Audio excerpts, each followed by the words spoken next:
Hey everybody, it is Casey Koch from The Real Thing with the Koch family, and in this video I'm going to share with you my tips on traveling with teens and tweens successfully and actually having fun. I'm going to guess if you're taking the time to listen to this, you have traveled with tweens and teens and you know how they can be super fun, but they can also be super cranky and moody. And sometimes it feels like a moving target to know how to have fun with them, or quite frankly, even how to look at them sometimes. So how in the heck can we have fun on a family trip with our tweens and teens? I happen to have both right now. Had a lot of you ask me how we have taken our 5 successful road trips. We've visited 42 of the 50 states together, and how we have managed to have fun and good memories. And so I'm going to share a few of them here in the video, but there's even more on my site. I didn't want to make the video too long. So if you go over to realkoch.com and just search for travel with teens, the post will pop up and I've got even more tips and suggestions for you there. So my first tip for you is to involve them in the planning. I think it's critical, because if they don't feel vested and as though there's something fun for them in the trip, then they're not going to be as likely to have fun and as likely to even build that excitement for the trip and for the things to come. So definitely involve them in the planning. And part of that is listening to what they want to do also, and making sure that you're factoring that in. Another tip is have fun getting there. A lot of times I think that we put all of our time and attention into the destination of where we're going, and we don't necessarily think about getting there, or we kind of torture ourselves with super long days of driving to get there. And if that works for your family, great, go for it. It does not work for us, and it does not make fun for us. And so we find fun things to do. Having fun getting there is just as much a part of the trip. We happen to like finding roadside attractions and just silly fun things to stop and do. And we use an app called Road Trippers to find most of the things that we do. And you can get more info about that on my site as well. Another tip I have for you is to create travel traditions. And if your kids are already tweens and teens as you're listening to this or watching this, talk with them about what they think some fun travel traditions might be. When my girls and I started our road trips, they were 10 and 6. They're now 17 and 12. And so they were a little younger, and we just started some traditions and we now continue them. And there are times, like one of them is we stop at every single state line and take a picture if there's a state line sign. And there are definitely times that they're like, ugh, not another state line picture. And yet, when I see what they're posting to social media, a lot of times it's those things that they were just complaining about. So, I read that to mean that they thought it was kind of cool that we actually did stop, even though what they're saying doesn't match their actions. So keep up with those travel traditions that you have, even if it seems like they're not into them. Now, if they're clearly not into them, it's time to change them or come up with something different. But sometimes they're into them. They're just not going to let you know they're into them. Another tip is sleep. Make sure that you and your kids are getting enough sleep. A lot of people think that teens and tweens don't need as much sleep, but actually more often than not, they need more sleep because they're growing and changing and have so much going on. And let me tell you, everyone is going to have so much more fun if everyone's gotten enough sleep. So make sure that you're making an environment where everyone can get sleep and staying in hotels that work for you and your family to get sleep. When we travel together, everyone has to bring earbuds and something quiet that they can do while the other people sleep. Most often now that they're teens and tweens, they're using their phones, and that works out perfectly. When they were younger, they could read, they could color or do whatever, but it had to be something quiet so that everybody could sleep. Another tip that I have is to let them be silly or strange. And I know that sounds kind of strange. sounds strange, right? But, they're at this, and it kind of goes with another tip. So I'm going to combine the two tips. The other one is to let your tween be a tween. They're at this, especially tweens, are at this really awkward stage between childhood and adulthood. And I am sure if you have a tween, you know exactly what I mean. That 1 minute they can seem so mature and you're like, wow, we're on the road to adulthood. And literally you turn your back and they're having a fit on the floor like a toddler. And you're thinking, what just happened?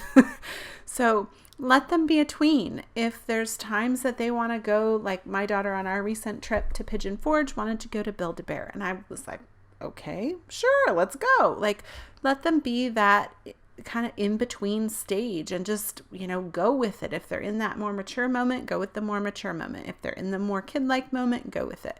And for everyone, adults included, have fun and be silly. The picture that you're looking at now is a sign that we saw on a hike we did in the Great Smoky Mountains. And while it's true that there was definitely a sheer drop and no railing, so we all were a little nervous of the area, but the sign cracked us up. And so, rather than being this serious adult that, or embarrassed adult, I let my kids just take this goofy, silly picture with the sign because it was super funny to them and to me, quite frankly. So I think that when they remember things about our trip, that's going to be one of the things they remember is that silly sign. So just go with it when they find those silly, wacky things that they're enjoying. A huge tip that I would give you also is to go your own pace. Go the pace that works for your family. You do not have to cram everything in, I promise. Now, if that's what your family likes, then go for it and cram away. It is not what our family likes. We tend to only like to do a couple of things each day. And sometimes it feels wrong when I see other people's trips and I'm seeing all they're doing and I'm playing that comparison game and I'm wondering what we're doing wrong. But then when I think about how we enjoy it, it's just more relaxing to all three of us when we travel together, not to cram a ton in. And that means that we have more fun. So you have to factor that in for your family as well. And I do that by asking each person what their top activity is that they must do on the trip. And I make sure to hit everybody's top activity. So on a trip like our Pigeon Forge trip, it was just, what was their must do activity in Pigeon Forge. On some of our longer road trips, it might be per location for locations that we're staying at longer, plus maybe one or two big items on the whole trip. So it kind of depends on the trip that you're planning where you want to ask on that one. But make sure that you find out what's most important to everybody or each person, and then make sure that you do that. And by doing that, it's this wonderful, I'm going to call myself a genius here for a second. It's this genius way of making sure that everybody gets to do what's most important to them, which means everybody ends up having a good time. And I have also found that they're more likely to engage in what's more important to somebody else as well and have fun with it because they know their thing has either come or is coming and that their wants and needs are being valued. The next tip that I have is do the activities with your teen and tween.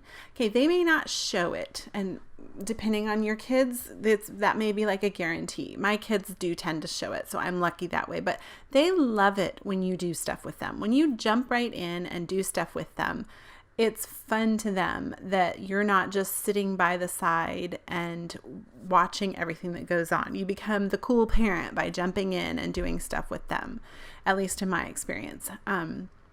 So that's another great tip. And another tip is be flexible. I think that is maybe my top.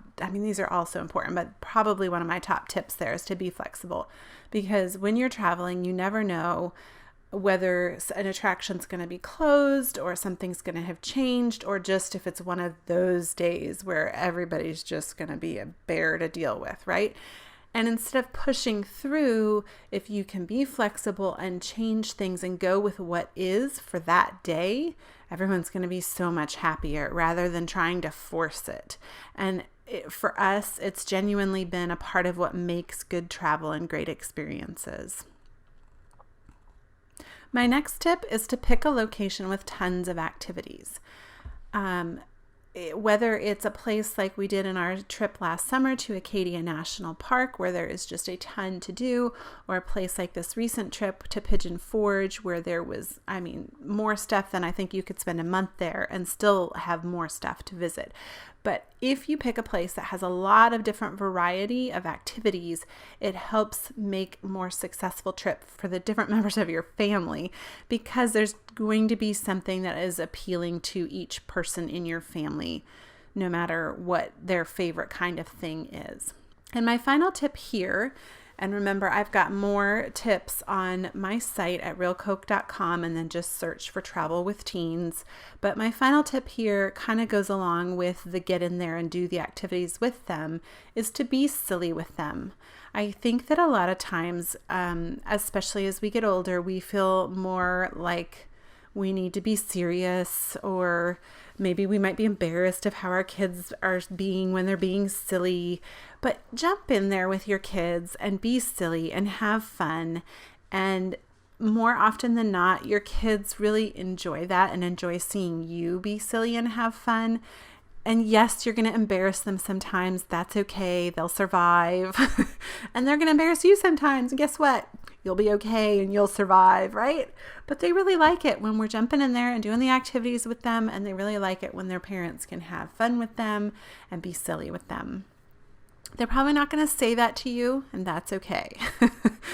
But definitely jump in there. So what are your tips that you find to be the things that make for successful family trips together, where everyone had fun and you guys have great memories? I'd love for you to leave a comment below and leave some more ideas for other people. And again, I've got more tips on successfully and having fun traveling with tweens and teens on my site at realcoke.com, and just search for Travel with Teens. All right, I'll see you in the next video.